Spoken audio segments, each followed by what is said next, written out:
ഈശോയ്ക്കും അമ്മ മാതാവിനും 1000 നന്ദി. ഞാനിവിടെ വന്ന ഉടമ്പടി എടുക്കുന്നത് 2022 നവംബർ 29-ാം തീയതിയാണ്. എൻ്റെ വിവാഹം കഴിഞ്ഞിട്ട് 4 വർഷമായി. എൻ്റെ പേര് സ്റ്റെഫി. ഞാൻ എറണാകുളത്ത് നിന്ന് വരുന്നു.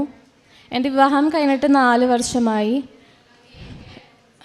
കല്യാണം കഴിഞ്ഞ 5-ാം മാസമായപ്പോഴേക്കും ഞാൻ പ്രഗ്നൻ്റായി. പക്ഷേ ആദ്യത്തെ സ്കാനിങ് നോക്കിയപ്പോൾ തന്നെ ഹാർട്ട് ബീറ്റ് ഇല്ലാത്തത് കൊണ്ട് അത് ഡിയാൻസി ചെയ്യണമെന്ന് ഡോക്ടർ പറഞ്ഞു. അപ്പോൾ എനിക്ക് വളരെയധികം സങ്കടമായി. ഞങ്ങളത് ഹോസ്പിറ്റലിൽ ചെന്ന് ഡിയാൻസി ചെയ്തു. അതിനുശേഷം 1.5 കൊല്ലമായിട്ടും ഞാൻ പ്രഗ്നൻ്റ് ഒന്നും ആയില്ല. അപ്പോൾ ഞാൻ ഇവിടെ വന്ന് ഉടമ്പടി എടുത്തു. 3 മാസം ഉടമ്പടിയുടെ സമയത്ത് ഞാൻ ഒരുപാട് പ്രാർത്ഥനയിലും അതുപോലെ തന്നെ ഒരുപാട് കാരുണ്യ പ്രവർത്തനത്തിലൂടെ ഞാൻ കടന്നുപോയി. എനിക്ക് ഒരുപാട് സങ്കടമായി. ഒരു കുഞ്ഞിനെ നൽകി അനുഗ്രഹിക്കാത്തതിന് ഞാൻ ഒരുപാട് കരഞ്ഞ് മാതാവിനോട് പ്രാർത്ഥിച്ചു. ഞാൻ 3-ാം മാസമായപ്പോഴേക്കും ഞാൻ പ്രഗ്നൻ്റായി. പ്രഗ്നൻ്റ് ആയപ്പോഴേക്കും എനിക്ക് ഒരുപാട് സന്തോഷമായി. ഞാൻ അപ്പോഴേക്കും ഹോസ്പിറ്റലിൽ ചെന്ന് ഫസ്റ്റ് സ്കാനിങ് നോക്കിയപ്പോഴേക്കും കുഴപ്പമൊന്നും ഉണ്ടായില്ല. പക്ഷെ 2ാമത്തെ സ്കാനിങ് നോക്കിയപ്പോഴേക്കും ബ്ലഡ് കൗണ്ട് വളരെ കുറവാണെന്ന് പറഞ്ഞു ഡോക്ടർ. 10 ദിവസത്തേക്ക് വെയിറ്റ് ചെയ്യാൻ പറഞ്ഞു. ഞാൻ ആ ടൈമിലാണ് ഉടമ്പടി എടുത്തതുകൊണ്ട് അച്ഛനെ കണ്ട് പ്രാർത്ഥിച്ചാൽ എല്ലാം നടക്കുമെന്ന് കരുതി ഇവിടെ വന്നു. അച്ഛനെ കണ്ട് പ്രാർത്ഥിച്ചപ്പോഴേക്കും അച്ഛൻ പറഞ്ഞു, ഉടമ്പടി എടുത്ത് ഒരു കുഴപ്പവും കൂടാതെ നിനക്കൊരു കുഞ്ഞിനെ നൽകും. മാതാവിൻ്റെ അടുത്ത് പോയി നല്ലൊരു കുഞ്ഞിനെ നൽകി അടുത്ത വർഷം ഈ സമയത്ത് കുഞ്ഞായിട്ട് വന്ന് സാക്ഷ്യം പറയാമെന്ന് പറയാൻ പറഞ്ഞു. മാതാവിൻ്റെ മുൻപിൽ ചെന്ന് ഒരുപാട് കരഞ്ഞു. ഞാൻ മാതാവിനോട് പറഞ്ഞു, മാതാവേ, അടുത്ത കൊല്ലം ഈ സമയത്ത് ഞാൻ ഇവിടെ വന്ന് ഒരു കുഞ്ഞായിട്ട് വന്ന് ഞാൻ സാക്ഷ്യം പറയാമെന്ന് നേർന്നു. അങ്ങനെ ഞാൻ പോയി. പിറ്റേ മാസം ഞാൻ ഉടമ്പടി പുതുക്കാനായിട്ട് ഇവിടെ വന്നു. ആ മാസം തന്നെ ഞാൻ പ്രഗ്നൻ്റായി. ഒരുപാട് സന്തോഷമായി.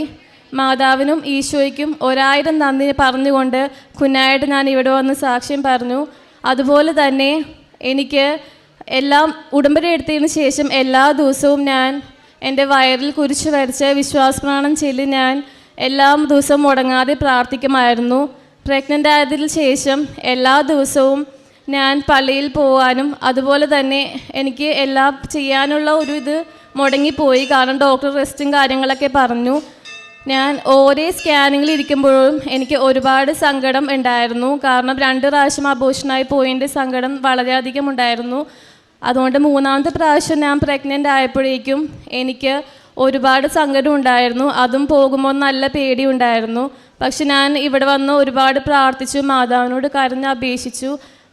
ഓരോ സ്കാനിങ്ങിലും എനിക്ക് ഒരു കുഴപ്പവും ഉണ്ടായില്ല. 2ാമത്തെ സ്കാനിങ് ഹാർട്ട് ബീറ്റ് ഉണ്ടോ നോക്കിയപ്പോഴേക്കും എനിക്ക് ഒരു കുഴപ്പവും കൂടാതെ ഹാർട്ട് ബീറ്റ് ഡോക്ടർ കേൾപ്പിച്ചു തന്നു. അതായിരുന്നു എൻ്റെ ജീവിതത്തിലെ ഏറ്റവും വലിയ ഒരു അനുഗ്രഹം. അതിനുശേഷം ഓരോ സ്കാനിങ്ങും എനിക്ക് എല്ലാം നല്ല റിസൾട്ടായിരുന്നു. ആരോഗ്യവും ദൈവാനുഗ്രഹമുള്ള ഒരു കുഞ്ഞിനെ അമ്മ മാതാവ് ഈശോയിൽ നിന്ന് എനിക്ക് വാങ്ങിത്തന്നു.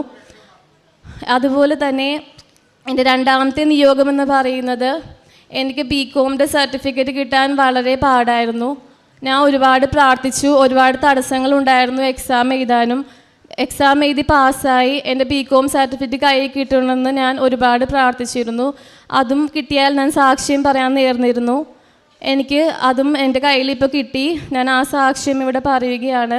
പിന്നെ എൻ്റെ 3ാമത്തെ കാര്യമെന്ന് പറയുന്നത് എൻ്റെ അലർജി രോഗമാണ്. എനിക്ക് കഫക്കെട്ടിൻ്റെ അസുഖം കാരണം എപ്പോൾ നോക്കിയാലും ശ്വാസം മുട്ടലിൻ്റെ ഒരു പ്രശ്നം ഉണ്ടായിരുന്നു. രാത്രി പ്രത്യേകിച്ച് ഒരുപാട് ദിവസങ്ങൾ ഉറങ്ങാതെ ഇരുന്നിട്ടുണ്ട്. പക്ഷേ ഇവിടെ വന്ന് ഉടമ്പടി എടുത്തതിന് ശേഷം അതൊന്നും ഞാൻ നിയോഗത്തിൽ വെച്ചിട്ടില്ല. പക്ഷേ ഉടമ്പടി എടുത്തതിന് ശേഷം അതൊക്കെ തനിയെ മാറി. എനിക്ക് പൊടിയുടെ അലർജി ഉണ്ടായി. ഇപ്പം അങ്ങനത്തെ ഒരു പ്രശ്നവുമില്ല. അങ്ങനെ ഒരുപാട് ചെറുതും വലുതുമായിട്ടുള്ള ഒരുപാട് അനുഗ്രഹങ്ങൾ മാതാവും ഈശോയും എനിക്ക് നൽകി. ഈശോനോടും അമ്മ മാതാവിനോടും പ്രാർത്ഥിക്കുന്ന എന്ത് കാര്യവും എനിക്ക് നടക്കുമെന്ന് ഞാൻ ഉറച്ച് വിശ്വസിക്കുന്നു. മാതാവിനും ഈശോയ്ക്കും 1000 നന്ദി.